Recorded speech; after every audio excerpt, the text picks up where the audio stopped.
Assalamualaikum warahmatullahi wabarakatuh. Perkenalkan, nama saya Endang Dimeranti. Saya dari kelas 12 IPS 3 nomor absen 10. Di sini saya akan menjelaskan tentang struktur keruangan serta perkembangan desa dan kota. Struktur dan perkembangan kota. Definisi kota menurut Bintarto yaitu menyebutkan bahwa kota dapat diartikan sebagai suatu sistem jaringan kehidupan manusia yang ditandai dengan kepadatan penduduk yang tinggi dan coraknya yang materialis. Menurut Word, kota adalah suatu permukiman yang cukup besar, padat, dan permanen, dihuni oleh orang-orang yang heterogen kehidupannya sosialnya. Menurut Mark Weber, kota adalah suatu daerah setempat tinggal yang penghuni setempat dapat memenuhi sebagian besar kebutuhan ekonominya di pasar lokal. Dan pengertian desa menurut Undang-Undang Nomor 6 Tahun 2014 Bab 1 Pasal 1, yaitu desa adalah kesatuan masyarakat hukum yang memiliki batas wilayah yang berwenang untuk mengatur dan mengurus urusan pemerintahan, kepentingan masyarakat setempat berdasarkan prakarsa masyarakat, hak asal-usul dan atau hak tradisional yang diakui dan dihormati dan sistem pemerintahan Negara Kesatuan Republik Indonesia.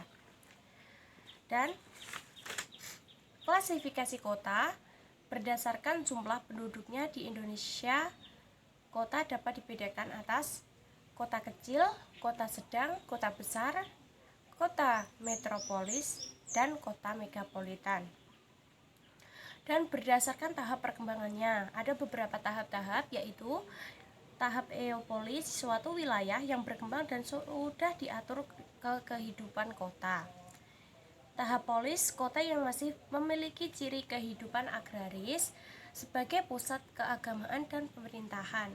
Tahap metropolis, kota besar yang perekonomiannya sudah mengarah ke sektor industri. Tahap megapolis, wilayah perkotaan yang terdiri atas beberapa kota metropolis yang berdekatan lokasinya sehingga membentuk jalur perkotaan yang sangat besar dan telah mencapai tingkat tertinggi.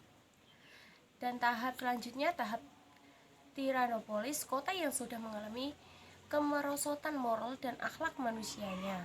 Tahap terakhir, nekropolis, kota yang kehidupannya mulai sepi menuju ke arah keruntuhan, bahkan berkembang menjadi kota mati. Karakteristik kota. Menurut Bintarto, ciri-ciri kota dibedakan menjadi dua, ciri-ciri fisik dan ciri-ciri sosial.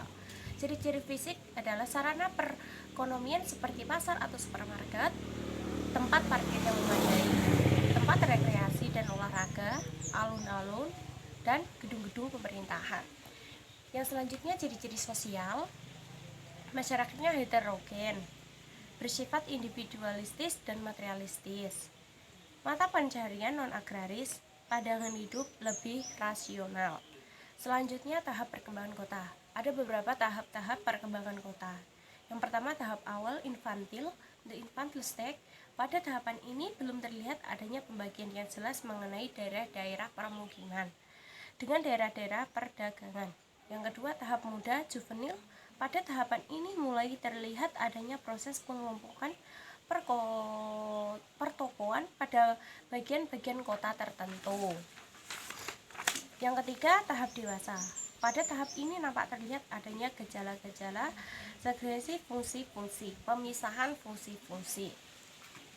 Yang keempat, tahap ketuaan. Pada tahap ini ditandai adanya pertumbuhan yang berhenti. Kemudian, dari beberapa distrik dan kesejahteraan ekonomi penduduknya menunjukkan gejala-gejala penurunan. Dan selanjutnya, saya akan membahas struktur ruang kota.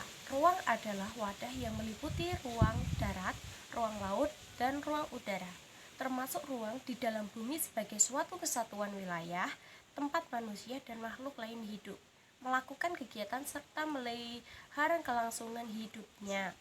Struktur ruang wilayah kota merupakan gambaran sistem pusat pelayanan kegiatan internal kota dan jaringan infrastruktur kota sampai akhir masa perencanaan yang dikembangkan untuk mengintegrasikan wilayah kota.